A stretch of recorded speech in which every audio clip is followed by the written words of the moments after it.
इस कार्यक्रम के केंद्र बिंदु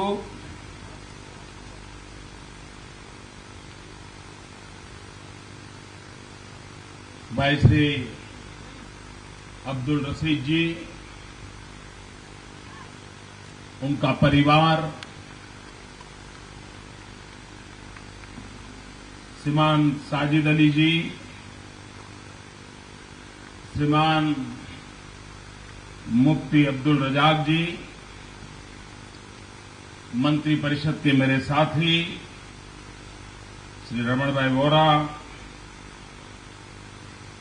यहां के सांसद श्रीमान प्रभात सिंह जी,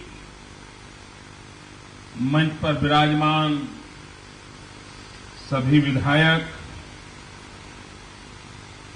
और इस छोटे से गांव में पधारे हुए सभी प्यारे भाइयों और बहनों,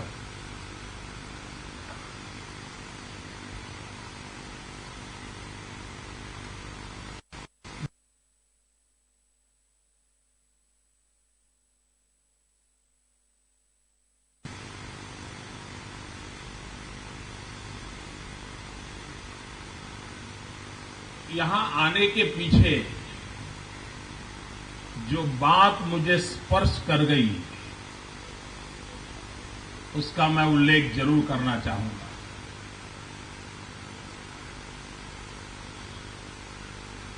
मेरा इनसे कोई पूर्व परिचय नहीं था।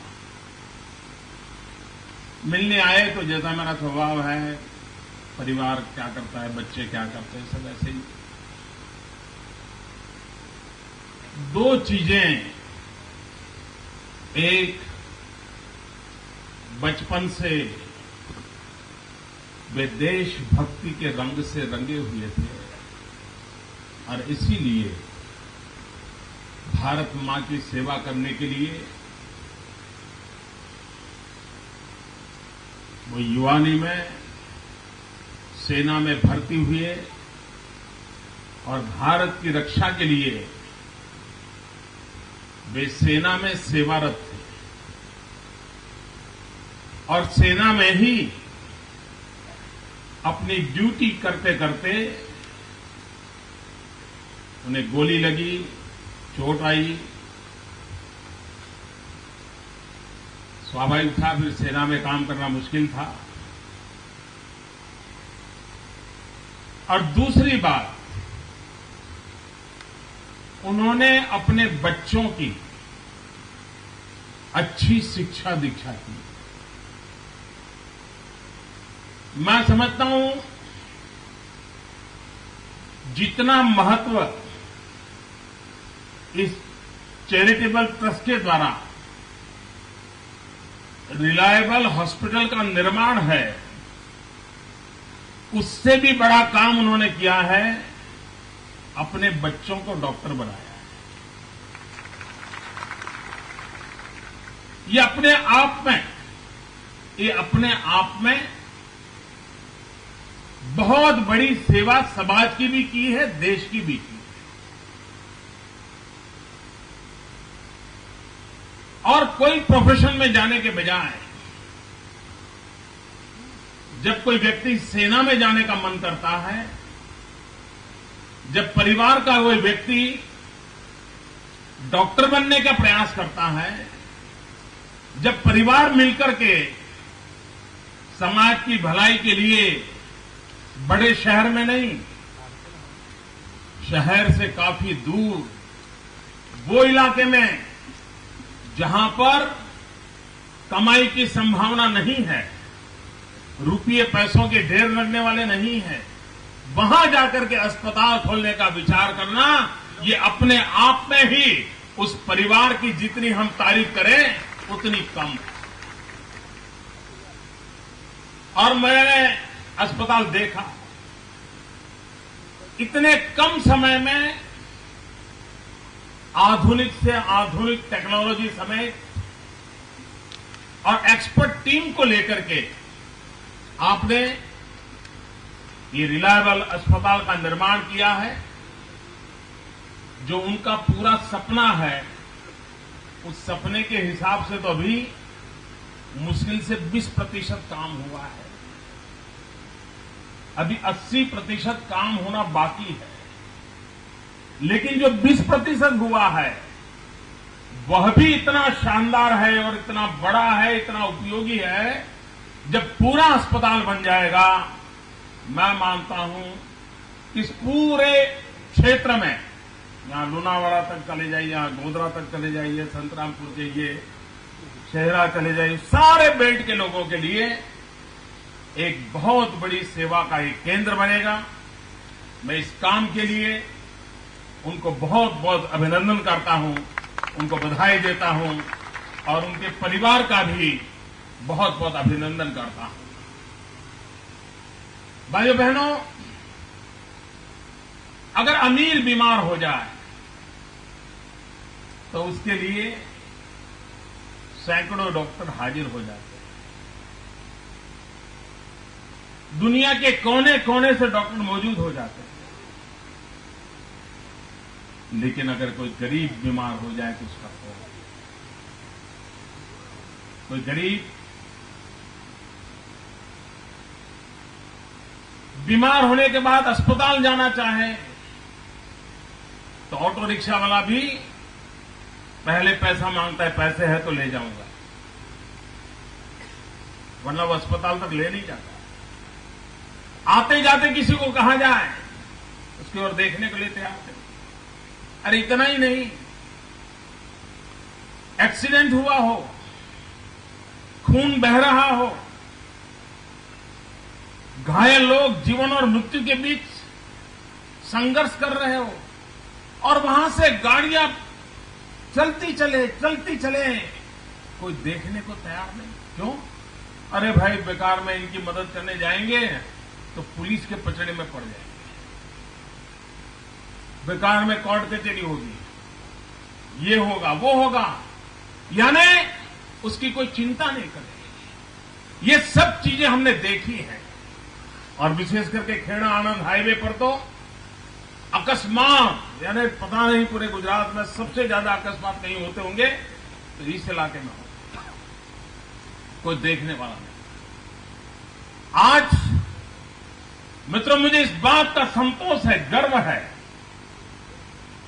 मुझे हफ्ते में 2-3 फोन ऐसे आते हैं जो फोन मात्र से मेरी दौड़ने की ताकत बढ़ जाती है, काम करने का हौसला बुलंद हो जाता है। अननोन लोगों के फोन आते हैं। कैसे फोन आते हैं? कोई बूढ़ी मां फोन करती है, कोई बेटी फोन करती है, कोई भाई फोन करता है और कहते हैं साहब, ये आपकी जो 108 सेवा है ना, उसके कारण मेरे बेटे की जिंदगी बच गई, मेरा भाई बच गया, मेरा बेटा बच गया, और इतने आशीर्वाद देते हैं। और भाइयों बहनों, 108 कभी किसी से एक नया पैसा लेते नहीं, किसी को ये पूछते नहीं है तुम किस गांव के हैं, किस मोहल्ले के हो, कितना पढ़े हो, कितना नहीं पढ़े हो, रुपये है कि नहीं है, हिंदू हो, मुसलमान हो, ईसाई हो, कुछ नहीं पूछते। आप बीमार हो, चलिए किस अस्पताल जाना है, और 108 पहुंचा देती है। और उसका परिणाम ही आया है। खास करके हमारी प्रसूता माताएं बहनें, गांव दूर सुदूर रहना, गांव में कोई डॉक्टर नहीं, प्रसव पीड़ा हो, प्रेगनेंसी में डॉक्टर के पास पहुंचना हो, जाने के लिए साधन न हो, गांव के लोग एक खटिया में बिठा करके, चारपाई में बिठा करके दौड़ते हैं और अस्पताल पहुंचने के पहले ही या तो वो मां मर जाती है या बच्चा मर जाता है, या तो मां और बच्चे दोनों मर जाते हैं। यह आमतौर की बात है। आज 108 के कारण, तुरंत हमारी 108 पहुंचने के कारण अनेक ऐसी प्रेग्नेंट माताएं,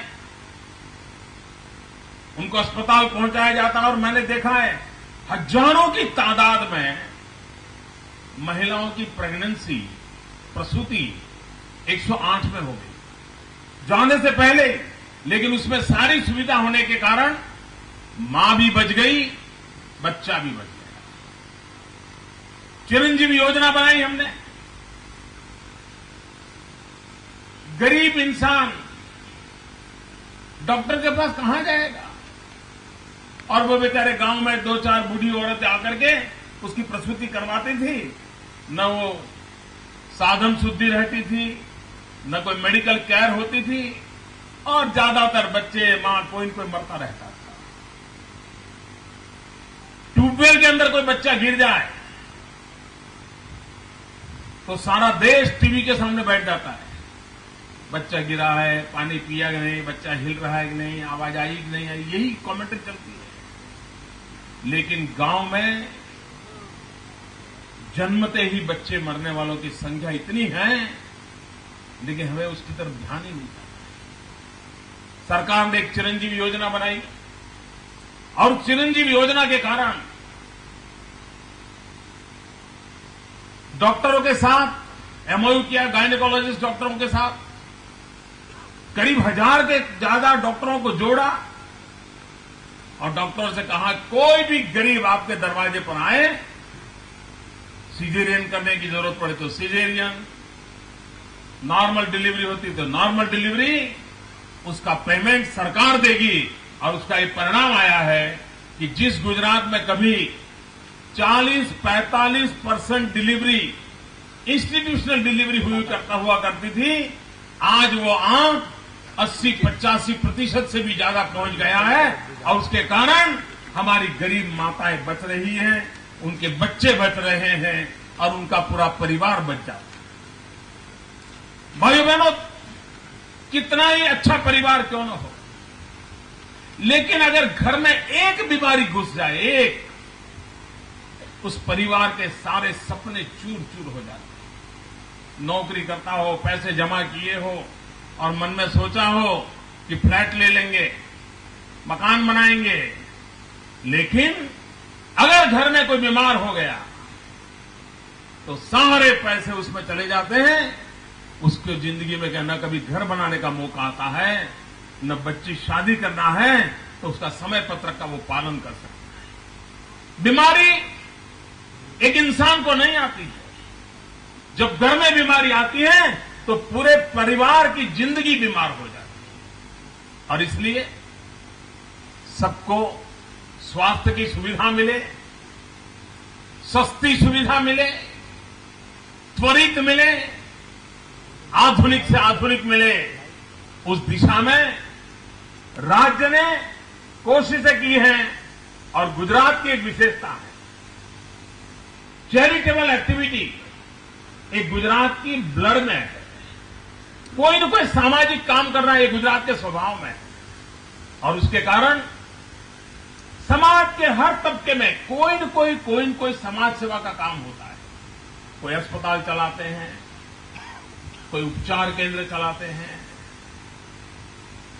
कोई स्कूल चलाते हैं, कोई गौशाला चलाते हैं, कोई पानी की परब लगवा देते हैं, कोई पुस्तकालय चलाते हैं। कोई न कोई काम हमारे यहां समाज के द्वारा चलता है, और ये हमारी सबसे बड़ी पूंजी है। और उसी सिलसिले में आज एक चैरिटेबल हॉस्पिटल हमारे यहां बनना, वो भी ये गुजराती स्वभाव का स्वाभाविक दर्शन है कि भाई समाज के लिए कुछ न कुछ करना, और उसी के तहत आज हो रहा है।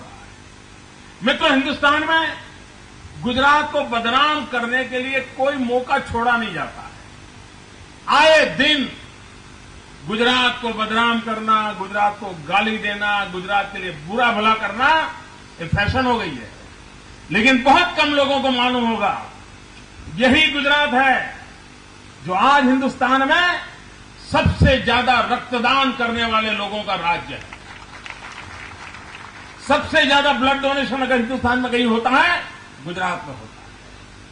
सबसे ज्यादा आई डोनेशन होता है, चक्षुदान, तो सारे हिंदुस्तान में गुजरात में होता है। इतना ही नहीं, सबसे ज्यादा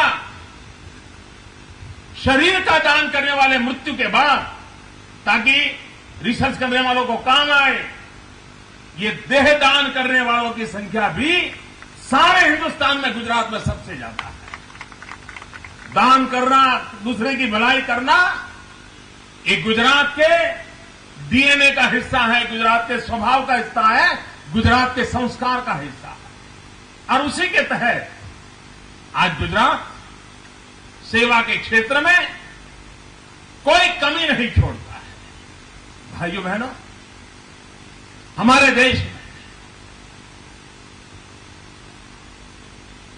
इन दिनों मेडिकल इंश्योरेंस की बातें होती है।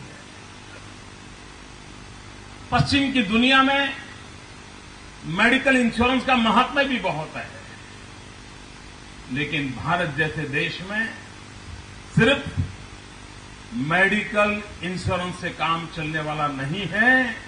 हिंदुस्तान का सपना होना चाहिए हेल्थ एश्योरेंस, इंश्योरेंस नहीं, एश्योरेंस। और जब हेल्थ एश्योरेंस की बात बनती है तब प्रिवेंटिव हेल्थ केयर ये सबसे महत्वपूर्ण होता है। बीमारी हो आए नहीं, अगर उसे पीने का अच्छा पानी मिलता है, खाने को अच्छा और सफिशिएंट खुराक मिल जाता है, शुद्ध हवा मिलती है और शरीर स्वस्थ रखने के लिए कुछ आदतें शरीर में आ जाती हैं, तो किसी को अस्पताल पर जाने की नौबत नहीं आती। गुजरात ने शुद्ध हवा, शुद्ध पानी और अच्छा खाना, उसका एक अभियान चलाया है। पिछले 10 साल में बहुत कम लोगों को पता होगा कि अपना अहमदाबाद शहर ये दुनिया के सबसे पॉल्यूटेड शहरों में उसका नाम था। उसकी हवा इतनी पॉल्यूटेड थी, सर्दियों के दिनों में तो बच्चे रात रात रोते थे क्योंकि आंखें जलती थी, घर के बाहर निकल नहीं सकते। और उसका कारण क्या? ऑटो रिक्शा में केरोसिन जलाना, ट्रांसपोर्टेशन सिस्टम सारी गड्ढे पर गई थी। आज गुजरात में सीएनजी के आने के कारण दुनिया में अच्छी हवा वाले जो शहर है उसमें अहमदाबाद ने अपनी जगह बना ली है। हवा शुद्धि से लाभ हो। पानी, मित्रों, नर्मदा का पानी आज कच्छ सीमा पर बैठे हुए जवानों तक पहुंचाया जाता है। दुनिया की सबसे बड़ी पाइपलाइन का नेटवर्क, शुद्ध पानी पहुंचाने का काम गुजरात की धरती पर हुआ है और दुनिया की सबसे लंबी पाइपलाइन डाली है। और पाइपलाइन की साइज भी मामूली नहीं है। पाइपलाइन की साइज इतनी बड़ी है कि आप मारुति कार लेकर के अंदर ड्राइव कर सकते हो पाइप के अंदर।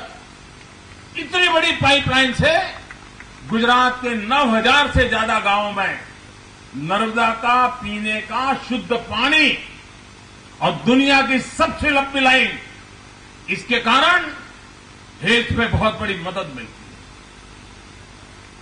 पहले आपने देखा होगा, आज से 10 साल पहले अगर 6-7 दिन भी अगर बारिश एक साथ आ जाए तो अस्पतालें भर जाती। अस्पताल की फोटो आती थी बीएस हॉस्पिटल की, लोगों को सोने के लिए जगह नहीं, पेशेंट पड़े हैं, फुटपाथ पर पड़े हैं, चलने की जगह नहीं। क्यों?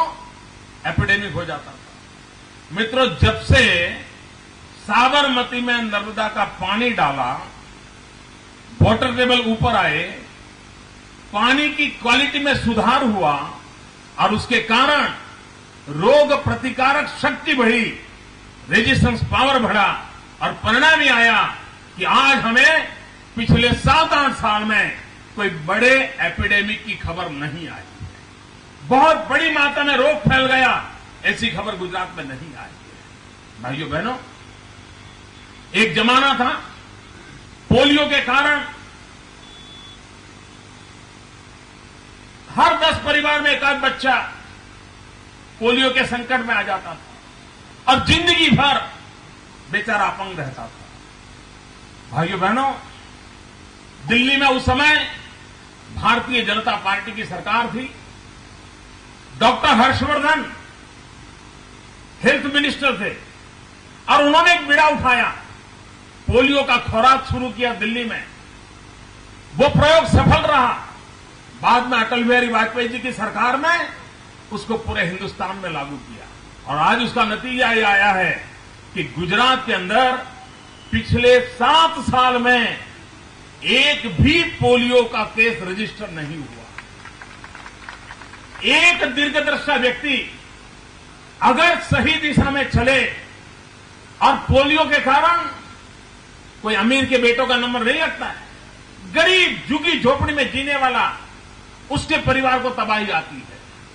अगर पूरे हिंदुस्तान को पोलियो के संकट से बचाने का सबसे बड़ा काम किसी ने शुरू किया तो दिल्ली के उस समय के आरोग्य मंत्री डॉक्टर हर्षवर्धन ने किया था और उसका लाभ आज पूरे हिंदुस्तान को मिला है।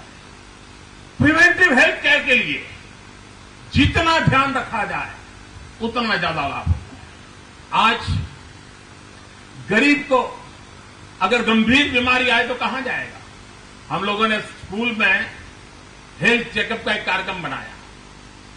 बच्चों के हेल्थ चेकअप के लिए पूरे गुजरात की गवर्नमेंट स्कूल में हेल्थ चेकअप के लिए डॉक्टरों को मैं भेजता हूं और ध्यान में आया हर वर्ष 30-40 हजार बच्चे ऐसे ध्यान में आते हैं कि जिनको आंख के नंबर है बचपन से, लेकिन बेचारा गरीब है, उसको पता ही नहीं था कि वो पढ़ता नहीं है, उसका कारण आंख उसकी वीक है।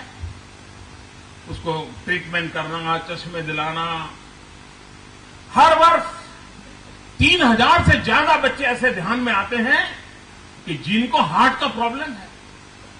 उन मां बाप को बेचारों का अगर बच्चा मर भी जाता और कोई पूछता तो वो क्या कहते? यही कहते हैं, क्या करे भाई, अल्लाह ताला की इच्छा, भगवान की इच्छा, ले लिया उसको। बेचारे को मालूम नहीं कि वो जन्म से उसके हार्ट का प्रॉब्लम था। आज हर साल 3000 से ज्यादा इन बच्चों, गरीब बच्चों के हार्ट का ऑपरेशन मुख्यमंत्री की तिजोरी से खर्च किया जाता है और अहमदाबाद में उसके लिए स्पेशल यूनिट खड़ा किया है। कुछ मरीज ऐसे भी आते हैं जिनको बेंगलोर, चेन्नई भेजना पड़ता है। भाइयों बहनों, हेल्थ सेक्टर ऐसा है कि गरीब अपने आप नहीं कर सकता है। उसकी चिंता करने के लिए समाज ने, सरकार ने आगे आना होता है और हमारा ये प्रयास रहा है। पिछले दिनों गुजरात सरकार ने एक योजना प्रारंभ की है। गरीबी की रेखा के नीचे जीने वाले जितने बीपीएल परिवार हैं, उन सब के परिवार के लिए अगर वो बीमार हो गए तो 2 लाख रुपये तक बीमारी का पूरा खर्च सरकार देगी और इसके लिए मुख्यमंत्री अमृतम योजना मुख्यमंत्री अमृतम मां योजना हमने लागू की है। उसके स्मार्ट कार्ड हम गरीब परिवारों को देते हैं और परिवार का कोई भी सदस्य वो स्मार्ट कार्ड लेकर अस्पताल जाएगा, उसको ट्रीटमेंट मिलेगी। 2 लाख रुपया खर्च करने तक एक नया पैसा उस गरीब परिवार को देना नहीं पड़ेगा। और मैं मानता हूं कि इसके कारण आमतौर पर गरीब की चिंता करने का काम होता है। आज दुनिया में मेडिकल साइंस एक बहुत बड़ी टेक्नोलॉजी का रूप ले लिया है। मशीन खुद बहुत बड़ा काम करते हैं। मैंने यहां देखा आधुनिक मशीन लगाए हैं। शरीर का पूरा परीक्षण करके मशीन खुद कह देता है ये करो, ये मत करो, ठीक कर रहे हो कि नहीं कर रहे हो। इस सारी टेक्नोलॉजी का उपयोग मरीज के लिए हो, उस दिशा में हमारा प्रयास चल रहा है। भाइयों बहनों, इस दूर सुदूर इलाके में छोटे छोटे गांवों के बीच और ज्यादातर पिछड़ी बस्ती के लोग रहते हैं, जहां कोई उद्योग धंधा भी ज्यादा नहीं है, खेती पर निर्भर लोग हैं। उस क्षेत्र में अस्पताल करके गरीबों की भलाई का उत्तम काम भाई अब्दुल रशीद परिवार ने किया है। मैं फिर एक बार उनको बधाई देना चाहता हूं। भाइयों बहनों, ये मंच एक उत्तम सेवा कार्य के लिए है, लेकिन हमारी कुछ राजनीतिक मजबूरियां होती हैं और इसलिए समय रहते हुए उन बातों पर भी गौर करने की आवश्यकता होती है। और इतनी बड़ी मात्रा में मीडिया के लोग भी ये हेल्थ के लिए नहीं आए, उनको उसमें कोई ज्यादा रुचि नहीं है, उनको तो और मसाला चाहिए। मित्रों, मैं कल भारत के प्रधानमंत्री का भाषण सुन रहा था। वे छत्तीसगढ़ में चुनाव के लिए भाषण करने गए थे। इस देश के प्रधानमंत्री अच्छा होता कि महंगाई के संबंध में कुछ बोलते। देश के प्रधानमंत्री वहां भ्रष्टाचार के खिलाफ क्या करना चाहिए उसके लिए बोलते।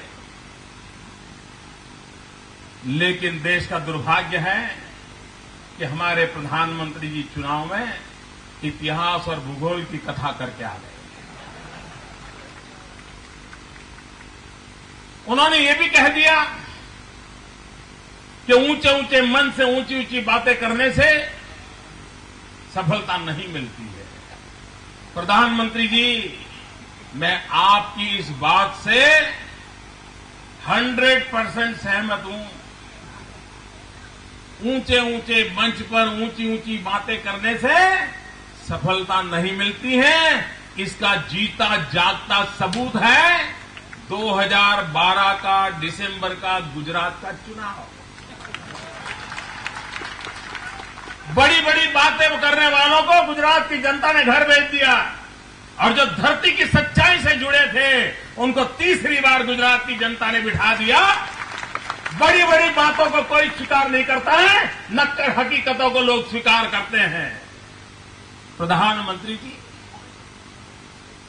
आपने इतिहास और भूगोल की बात याद कराई। मेरा मन करता है प्रधानमंत्री जी, आज मैं ही आपसे बात करूं। मेरी पार्टी के हर छोटा मोटा कार्यकर्ता आपको पूरी तरह कन्विंस कर सकता है। ये ठीक है, क्या बोलना क्या न बोलना वो आपके हाथ में नहीं है।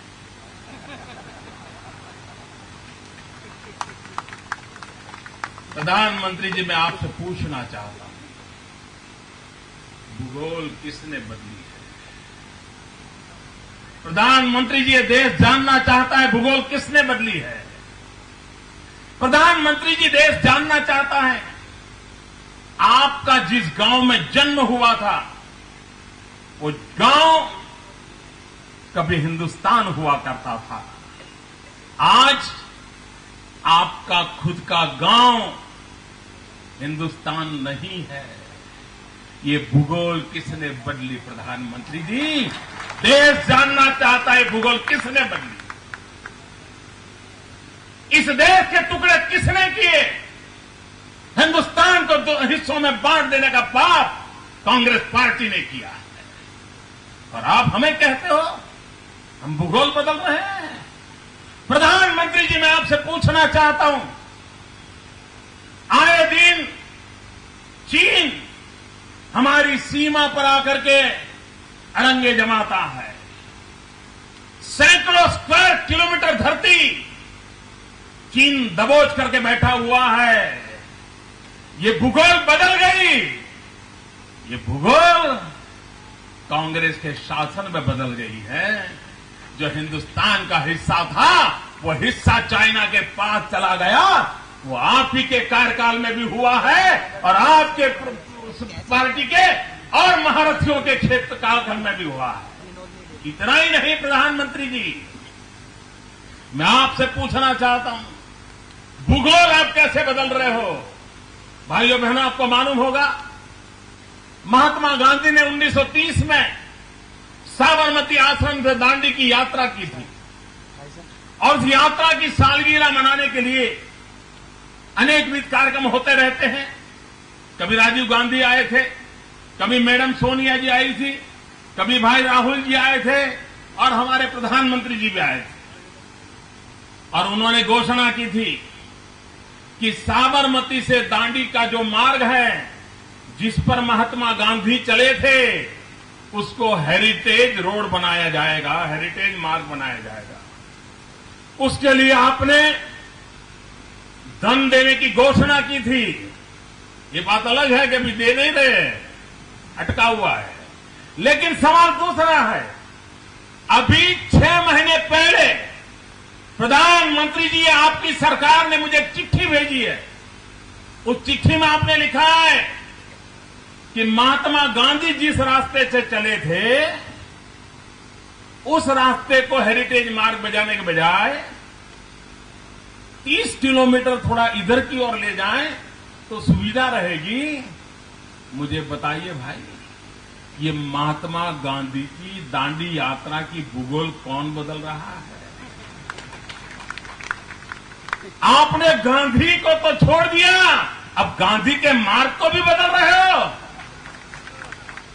भूगोल आप बदल रहे हो प्रधानमंत्री जी, और आप छत्तीसगढ़ में जाकर के चुनाव में इतिहास और भूगोल के पाठ पढ़ा रहे हो। प्रधानमंत्री जी, मैं आपसे पूछना चाहता हूं, इतिहास की भी बात हो जाए आज। प्रधानमंत्री जी, हम आपका सम्मान करते हैं, आपकी विद्वत्ता का सम्मान करते हैं, आपकी उम्र का हम आदर करते हैं, आपके पद की गरिमा का भी आदर करते हैं, लेकिन सत्य कहना हमारी मजबूरी हो जाती है और उसके कारण हमें बोलना पड़ता है। वो अगर आपको चुभ जाता है तो मैं पहले से आपसे क्षमा मांग करके मेरी बात बताना चाहता हूं। प्रधानमंत्री जी,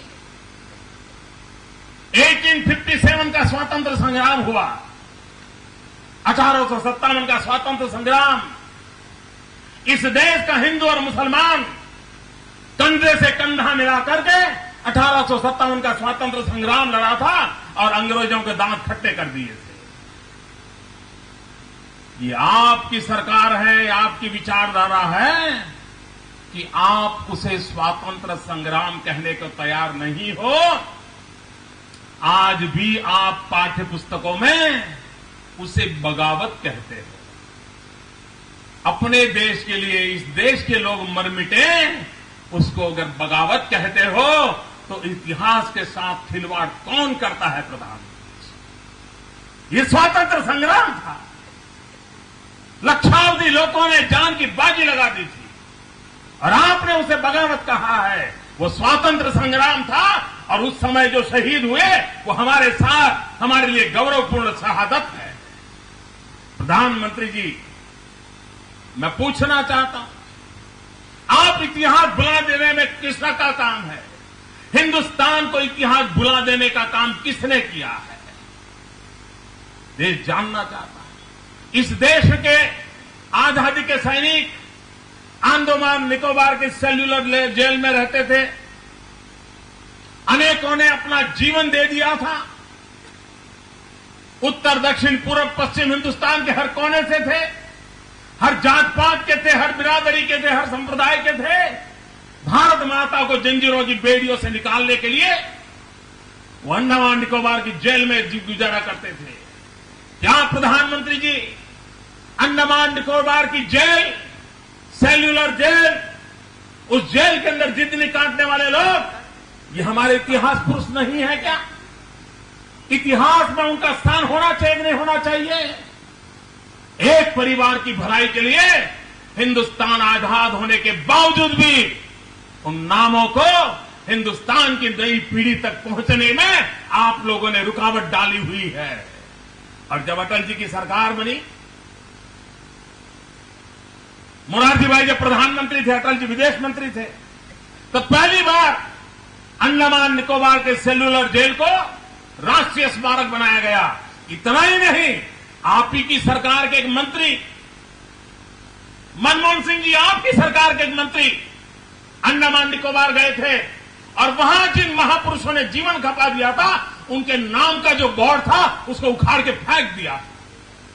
देश के लिए मरने वालों के लिए यह आपका व्यवहार, यह इतिहास को नोचने का पाप किसने किया है? प्रधानमंत्री जी, आप इतिहास को याद करते हैं, मैं भी आपसे पूछना चाहता हूं। इतना ही नहीं, प्रधानमंत्री जी, बाबा साहब आंबेडकर का योगदान कौन नकार सकता है? भारत को संविधान दिया, दलित मां की कुख से पैदा हुए इस महापुरुष ने देश के लिए क्या नहीं किया? सरदार वल्लभ भाई पटेल हिंदुस्तान को एकता से जोड़ा, आपने इतिहास में उनके साथ क्या किया? एक परिवार की वाहवाही करने के लिए आपने क्या किया? मित्रों, आपको जानकर के हैरानी होगी, नेहरू जी जीवित थे जीते जी उनको भारत रत्न मिला था। इंदिरा गांधी जीवित थी, जीते जी उनको भारत रत्न मिला था। राजीव गांधी, उनका हत्या हुई उसी वर्ष उनको भारत रत्न मिला। लेकिन डॉक्टर बाबा साहब आंबेडकर को भारत रत्न मृत्यु के 45 साल के बाद दिया गया। 35 साल के बाद दिया गया, 35 साल के बाद, और वो भी दूसरी सरकारें जब आने तब शुरू हुआ। सरदार पटेल, इतना बड़ा उनका योगदान था, लेकिन सरदार साहब को भारत रत्न राजीव गांधी के बाद उनकी मृत्यु के 41 साल के बाद दिया गया। क्या इतिहास के साथ खिलवाड़ है कि नहीं? इतिहास के साथ खिलवाड़ का काम किसने किया? प्रधानमंत्री जी, मेरी गुजरात की मिट्टी के सपूत डॉक्टर श्यामा प्रसाद मुखर्जी विद्वान थे। विवेकानंद जी उनके साथ वार्ता करते थे। स्वामी दयानंद सरस्वती उनसे वार्ता करते थे। लोकमान्य तिलक उनका मार्गदर्शन में संपर्क बनाए रखते थे। और लंदन में अंग्रेजों के नाक के नीचे इस गुजरात के सपूत ने इंडिया हाउस का निर्माण किया था। और मदन लाल धिंजरा ने कर्नल वायली को मारने का काम उस इंडिया हाउस में किया था। हिंदुस्तान में क्रांतिकारियों के वो गुरु माने जाते थे। उन्होंने 1930 में उनकी मृत्यु हुई और मरते समय उन्होंने एक इच्छा व्यक्त की थी कि मेरे अस्थि जो है उसको संभाल के रखा जाए, लेकिन देश जब आजाद हो तब मेरे अस्थि आजाद हिंदुस्तान में ले जाएं, ताकि मैं जो आजाद भारत की सांस लेना चाहता था, जीते जी नहीं ले पाया, लेकिन मेरे मरने के बाद मेरे अस्थि को आजाद हिंदुस्तान की हवा का रुख का पता चले, इसलिए ये मेरे अस्थि संभाल के रखे जाए, देश आजाद होने के बाद उसे ले जाया जाए। 1930 से वो अस्थि जिनेवा के स्मशान में रखे गए थे, वहां की सरकार ने रखे थे। 1947 देश आजाद होने के बाद पंडित नेहरू का पहला काम था कि कोई प्रतिनिधि को भेज करके देश के लिए जीने मरने वाले डॉक्टर श्यामा प्रसाद मुखर्जी के उस अस्थि को हिंदुस्तान ला देते। नहीं किया, 2003 तक नहीं किया। भाइयों बहनों, 1930 में मृत्यु हुई, 73 साल तक, और आजादी के 50 साल के बाद भी वो अस्थि इंतजार कर रहे थे कि हिंदुस्तान का कोई लाल आएगा, ये मेरे अस्थि हिंदुस्तान ले जाएगा और आजाद भारत की हवा का मुझे अनुभव कराएगा। ये काम प्रधानमंत्री जी आपकी पार्टी ने नहीं किया। इतिहास को दबोचने का प्रयास हुआ। भाइयों बहनों, ये मेरा सद्भाग्य था, ये मेरा सद्भाग्य। 2003 में मैं गया जिनेवा। डॉक्टर श्यामा प्रसाद मुखर्जी, भारत की आजादी के लड़ने वाले क्रांतिकारियों के गुरु, उनके अस्थि में खुद कंधे पर उठा करके ले आया और आज कच्छ के मांडवी में उनके गांव में इंडिया हाउस बना करके उनका स्मारक हमने खड़ा किया है। इतिहास का गौरव कैसे होता है, इतिहास का सम्मान कैसे होता है, इसके ढेर सारे उदाहरण हमारे पास है। प्रधानमंत्री जी, इतिहास कौन बदल रहा है, भूगोल कौन बदल रहा है? हिंदुस्तान का हर बच्चा आने वाले समय में इतिहास को जानने वाला है। यहां मैं किसी को पूछूं, आपने चाभेकर बंधु का नाम सुना है? किसी को पता नहीं होगा। 3 भाई देश की आजादी के लिए बलि चढ़ गए थे। हिंदुस्तान के इतिहास में नामो निशान नहीं है। लाल बाल पाल भुला दिए गए। हिंदुस्तान के अनेक महापुरुषों को एक परिवार की भक्ति में लीग कांग्रेस ने पूरे इतिहास को खोखला कर दिया है। और इसलिए प्रधानमंत्री जी, आप पिछले दिनों जब गुजरात आए थे, आपने सरदार पटेल की बात कही और मैंने आपको कहा था, हमारे लिए कौन किस पार्टी से जुड़ा हुआ है, इससे हमारा ताल्लुकात नहीं है। कौन किस धर्म में पैदा इससे हमारा ताल्लुकात नहीं है। वो भारत मां का संतान है। अगर भारत मां के जिया है तो वो किसी भी दल का क्यों न हो, किसी भी संप्रदाय का क्यों न हो, हमारे लिए वो श्रद्धेय है, आदरणीय है। ये हमारे संस्कार है। हम विरासत को बांटते नहीं है, हम विरासत को बांटने के पक्ष में नहीं है। ये विरासत साझी है। मैं पूछना चाहता हूं प्रधानमंत्री जी, अबुल कलाम आजाद हिंदुस्तान में आधुनिक शिक्षा की उन्होंने नींव डाली थी। कांग्रेस के नेता थे, पंडित नेहरू के साथ समर्थन करने वाले नेता थे। कल 11 तारीख को उनकी 125वीं जयंती है। मैं पूछना चाहता हूं प्रधानमंत्री जी, भुला क्यों दिया जा रहा है? क्या उनकी 125वीं जयंती याद करनी चाहिए कि नहीं करनी चाहिए? अबुल कलाम आजाद जी के काम को याद करना चाहिए कि नहीं करना चाहिए? भारत की एकता के लिए हिम्मत के साथ एक राष्ट्रवादी मुसलमान के नाम से वो खड़े थे, भले वो कांग्रेस थे। मैं उनके लिए गर्व के साथ कहता हूं, उनके 125वीं जयंती मनानी चाहिए। प्रधानमंत्री जी, मैं आपको और एक याद दिला दूं। कल 11 तारीख को कांग्रेस पार्टी के ही एक महापुरुष, उनका भी 125 साल हो रहा है, जेबी कृपलानी, उनकी भी कल टुमारो 125वीं जयंती है। बताइए, ये आपकी पार्टी में काम करने वाले, जीवन भर आपकी पार्टी के नेताओं के साथ कंधे से कंधा काम करने वाले देश के महान भक्त थे, उनकी 150वीं साल की जन्म जयंती, हिंदुस्तान की आने वाली पीढ़ियों को प्रेरणा देने वाली जन्म जयंती क्यों नहीं मना रहे आप? इतिहास को क्यों भुला दिया जा रहा है? और इसलिए भाइयों बहनों, ये देश का दुर्भाग्य है। हिंदुस्तान के सच्चे इतिहास को जानना, हिंदुस्तान के लिए गर्व करना, भारत के लिए जीना, भारत के लिए मरना, भारत के कोटि कोटि गरीबों के आंसू पोंछना, जब तक ये हम माहौल नहीं बनाएंगे, गरीब जाएगा कहां?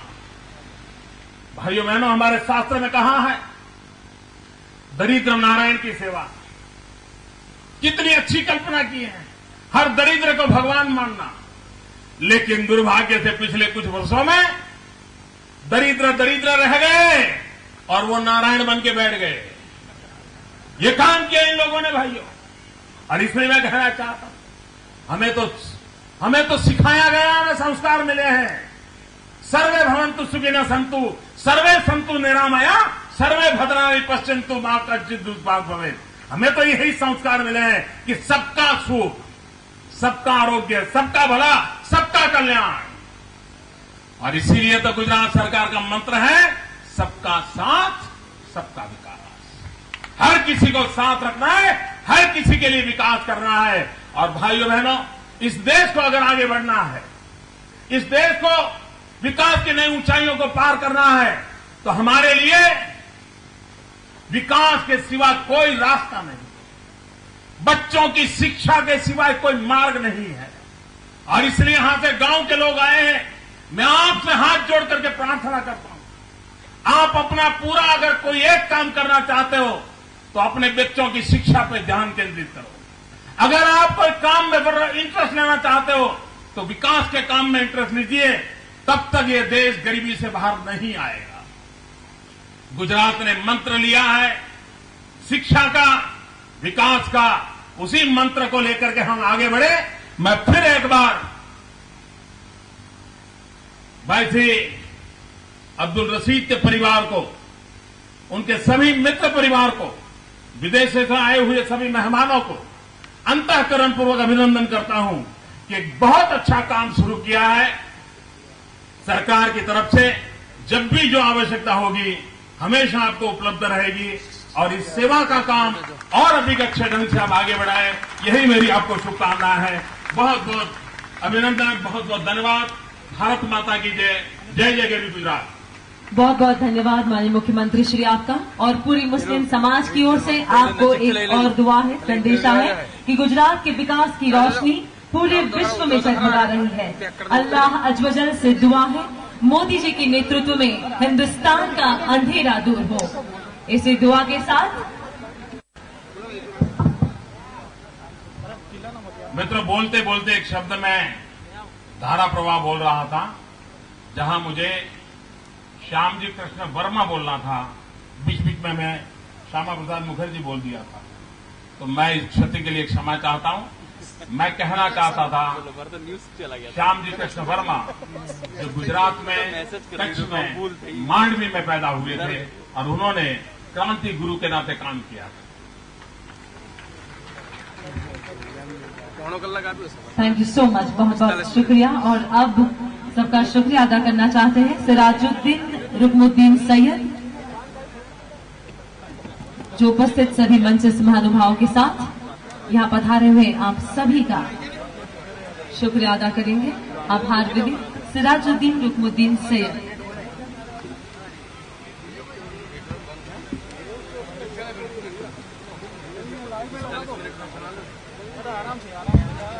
वंदे मातरम। आज हमारे चहीते गुजरात के मुख्यमंत्री श्री नरेंद्र भाई मोदी साहब यहाँ आए, उनने अपना कीमती वक्त हमें दिया, उनके हम शुक्रगुजार हैं। हमका एक राष्ट्र बनाया सरदार ने, जो एक इतिहास बन गया। अब श्रेष्ठ राष्ट्र बनाएंगे हमारे मोदी जी, वो भी एक इतिहास बन जाएगा। गुजरात को मोदी जी ने वैश्विक बना दिया है। अल्लाह अज़्ज़ से दुआ है, मोदी जी आप हिंदुस्तान को भी वैश्विक बना दो। आपका बहुत बहुत आभारी हैं। हम तो लास्ट वक्त तक ऐसा मानते थे कि मोदी जी आएंगे नहीं आएंगे, लेकिन आप आए, हम आपके बहुत बड़े शुक्रगुजार हैं। मंत्रिमंडल के सदस्य श्री, हमारे विधान दंडक श्री पंकज भाई साहब, उनका भी हम ऋणी हैं। बोर्ड निगम के जो चेयरमैन श्री हैं, वो भी अपना कीमती वक्त देकर आए हैं, हम उनके भी ऋणी हैं। और यहाँ का जो वहीवटी तंत्र है, कलेक्टर मैडम श्री, जिन्होंने हमें बहुत सहकार दिया, उनके भी हम आभारी हैं। सुरक्षा के लिए भी जो डीएसपी सर ने हमको सहकार दिया, उनके भी हम ऋण स्वीकार करते हैं। और तीनों जिलों की सरहद वाले खेड़ा जिला डिस्ट्रिक्ट, पंचमढ़ जिला डिस्ट्रिक्ट और महिसागर जिला के जो पदाधिकारी हैं, भाजपा संगठन है, उन्होंने भी हमें बहुत सपोर्ट किया है। अल्लाह सबकी उम्र में बरकत दे और इलाहाबाद का जो पाया अब्दुल मजीद ने डाला है, उसके जितनी तरक्की हो, हम मोदी जी के भी इतनी राज की तरक्की चाहते हैं। अल्लाह कामयाब कर। अल्लाह हाफिज़। बहुत बहुत धन्यवाद। फिर से एक बार गुजरात राज्य के मुख्यमंत्री श्री नरेंद्र भाई मोदी और साथ ही में पधारे हुए सभी महानुभावों का रिलायबल हॉस्पिटल परिवार की ओर से हम तहे दिल से शुक्रिया अदा करते हैं। खूब खूब स्वागत है सौ महानुभावों આજના કાર્યક્રમમાં અહીં ઉપસ્થિત રહેવા બદલ। સાથે પધારે સૌ નગરજનો સહિત સૌ રહીશોનું પણ રિલાયબલ હોસ્પિટલ પરિવાર તરફથી અંતઃકરણપૂર્વક આભાર વ્યક્ત કરીએ છીએ।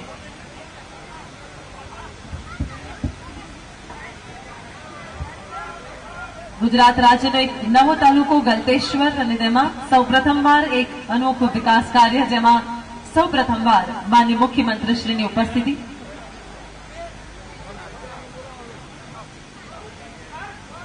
રિલાયબલ હોસ્પિટલ પરિવાર આજે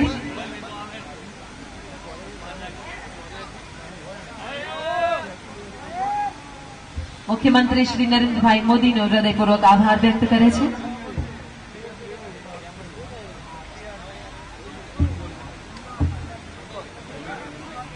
अद्य